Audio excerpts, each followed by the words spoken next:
Welcome to America's Downward Spiral.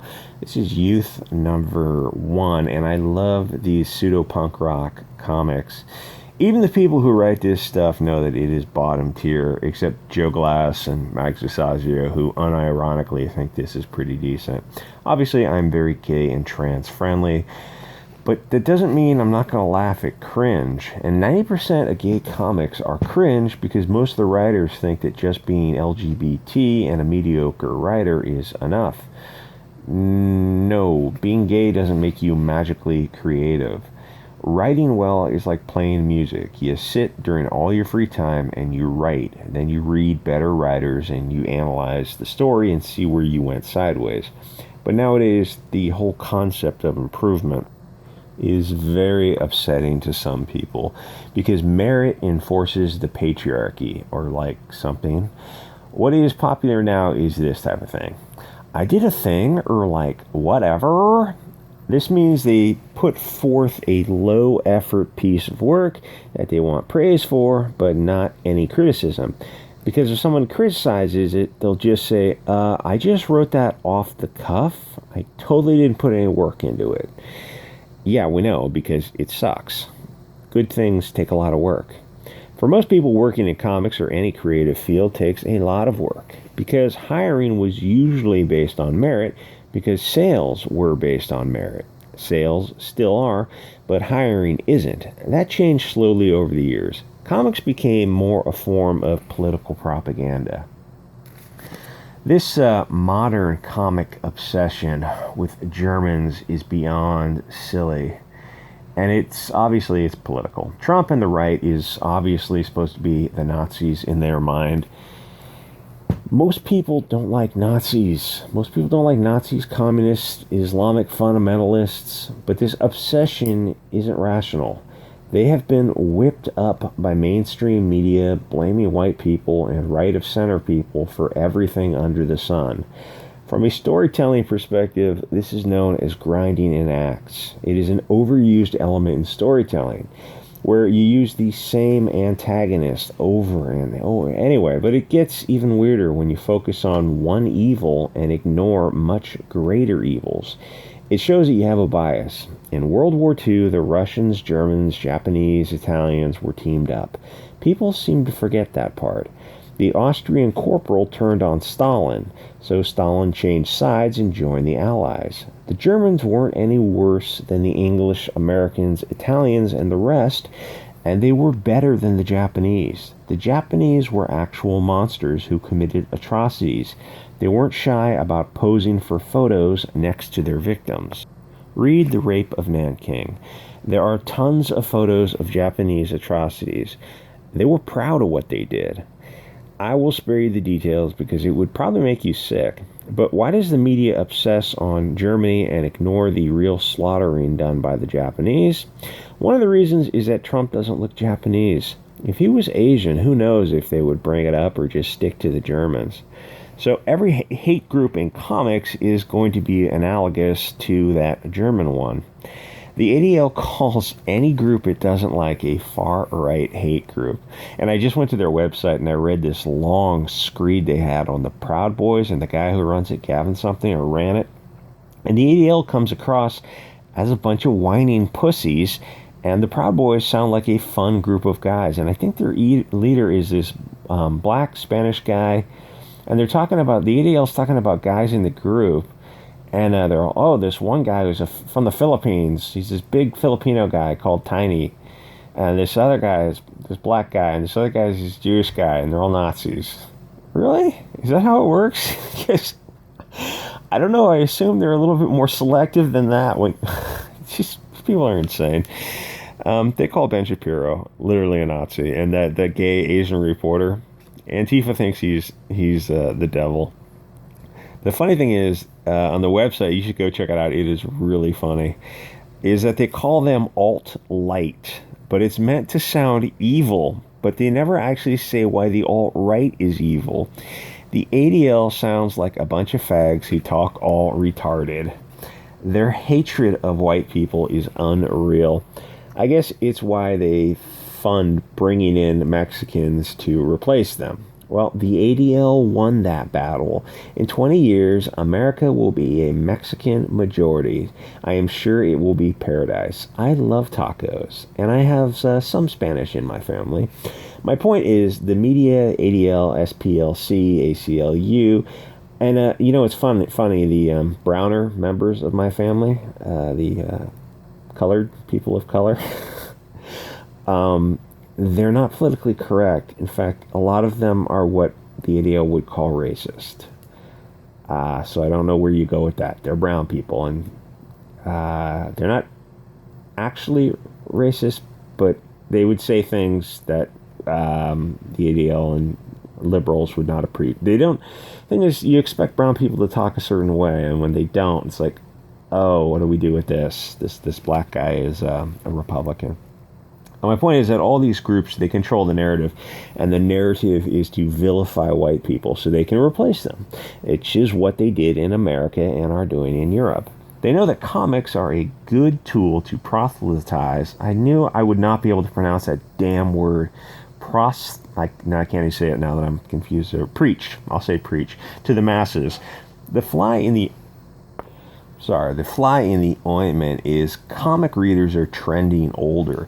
You can convince kids that the Germans were bad, but adults are tired of hearing about a war from 80 years ago. Were they the bad guys, the good guys? Who effing cares? Move on. It would seem more natural to me to use the far-left hate groups of Antifa, the Black Israelites, La Raza, than a group from 80 years ago. But here's the thing. The people in comics, media, Hollywood all support those groups because it was never about hate in general. It's about specifically hating people of European descent. Nobody really believes that the Germans are going to rise to power again. But they need to keep that term alive so they can use it as a weapon. Whenever you hold a political opinion that they disagree with, they will just call you that term, and it's magic. There was a crowd of people in, Portland or Oregon who were chasing some guy to beat him unconscious, and all they had to do was call him that name, that four-letter N-word, and it whipped the crowd up into a violent frenzy. That's all it takes. Literally, the left is now promoting witch trials and lynch mobs. Congratulations. First, the Nazis were bad. Then alt-right, alt-light, then milquetoast conservatives, moderate liberals, left-wing liberals, socialists, then anarcho or libertarian-leaning communists. Until finally you get a brutal, bloodthirsty dictator at the top of a strict hierarchy where your life is planned from cradle to grave, which might be great if the dictator was Jesus Christ, but historically they've been guys like Mao, Stalin, Castro, Pol Pot, Papa Doc, dozens of warlords in Africa, Southeast Asia, and Latin America. So this fear of the far right is a straw man. It will never happen in America. How could it? Do you think 100 million Mexicans are going to join the far right? That is nonsense. You think a few million whites are going to kick out the majority of the country? How exactly would that happen? The military and the police are made up of everybody. If anything, in a few years, the Mexicans are going to kick out the whites and the blacks. Because I hate to break it to you, Kareem, Mexicans are actually really racist. But you probably knew that. And I'm not using that word as a Kareem. I'm specifically talking to someone who listens. His name is Kareem. I'm not using that as calling a white person Brad or something. I don't have to go out of my way to find this stuff. It was the second comic I picked up. The first was called Youth. It's about superpowered gay kids who are mad at their dads. It's like I said, Joe Glass, Max Visaggio level cringe. And oddly enough, it had similar themes of F the people of the light, which of course is no coincidence. The comic is about two gay kids, black and white. The Euro kid is mad at his Euro dad, but the Afro kid is mad at his Euro boss. You see what they did there? They didn't want to make him mad at his black dad because they don't want to be called racist. Same reason the boss isn't Mexican, Chinese, Indian, Jewish, or African. They just can't bring themselves to treat people equally. Then a blonde dude, the first guy in the restaurant, goes on a racist and gay-phobic diatribe about how much he hates gays and blacks, because that is totally what customers do to people who serve them their food. This level of strawmanning is insane. Oh, well, it's a small town. You know what they're like. Yeah, they're awesome. Small towns are awesome. And they're usually more than a third Mexican, or even way more than that. And like I said, Mexicans are way more racist than blonde people. If you're Mexican and you're listening to this and you disagree, let me know in the comments. Go ahead. I'll pin your comment. You tell me how not racist Mexicans are. I'm guessing none of you are going to say that because you'd be lying. Anyway, these are the first two comics I picked up, and they are Euro-Americans. You see what's going on here? You know how not racist America is? They open their doors and are totally happy with Latinos replacing them. But apparently, Antifa won't be happy until all Europeans are off Earth, except themselves, because they are down with the cause. There are these themes about challenging authority, but the characters are telling children to challenge authority. Children are supposed to learn from and obey their parents. Then when they're older, they can make their own decisions.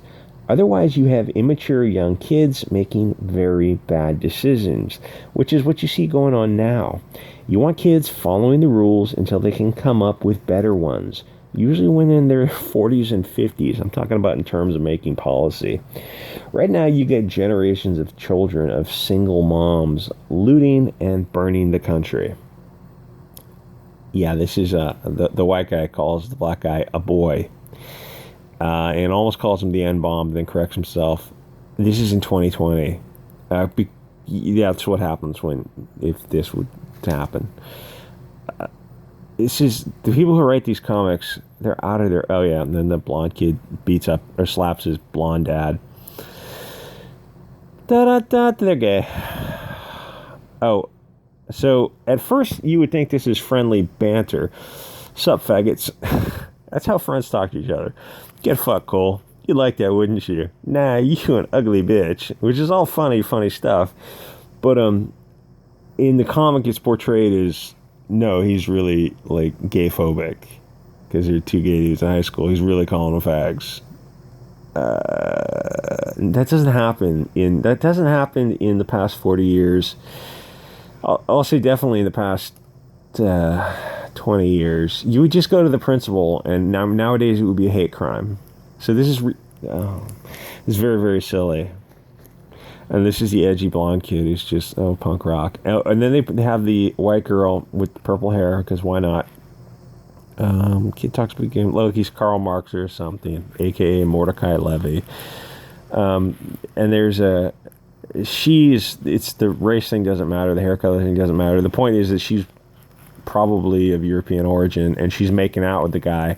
So she's kind of portrayed as the bad guy girl because she's white and she's cheating with him on his blonde boyfriend. So for some reason, the blonde people are the bad guys and not the black guy who's cheating man whore. Oh, anyway, so the cops come in to break up just your average, ordinary, regular party where they're just drinking and doing a little blow at the homeowner's a senator or something like this. And so the cops come to the senator's house. They know who owns the house, and they come in with guns drawn to break up a party.